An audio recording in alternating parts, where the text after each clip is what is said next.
வணக்கம்.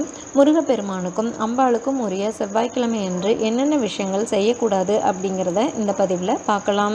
நமது உடம்பில் இருக்கும் சிவப்பு நிற ரத்தமே செவ்வாய் பகவானின் நிறம் அப்படிங்கிறதுனால ரத்த சம்பந்தமான எந்த விஷயங்களையும் செய்யக்கூடாது. ஆகையால் செவ்வாய்க்கிழமைகளில் அசைவ உணவை சாப்பிடுவதை கட்டாயம் தவிர்த்தல் வேண்டும். இல்லை அப்படின்னா வாழ்வில் பல பிரச்சனைகளை சந்திக்க நேரிடும்னு வேதங்களில் குறிப்பிடப்பட்டிருக்கு.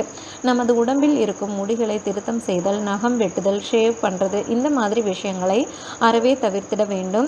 செல்வத்தின் அதிபதியான லட்சுமி அம்பாளுக்கு விசேஷ நாளாக இந்த செவ்வாய்க்கிழமை இருக்கிறதுனால இன்றைய தினத்தில் ஆன்மீக அனாவசிய மற்றும் வீண் மற்றும் தேவையற்ற செலவுகளை கண்டிப்பாக தவிர்க்கணும்.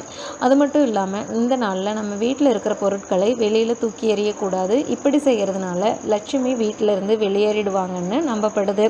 செவ்வாய்க்கிழமை அன்னைக்கு முருகப்பெருமானையும் அம்மனையும் வழிபடுவது வாழ்க்கையை வளமாக்கும். தேங்க்யூ.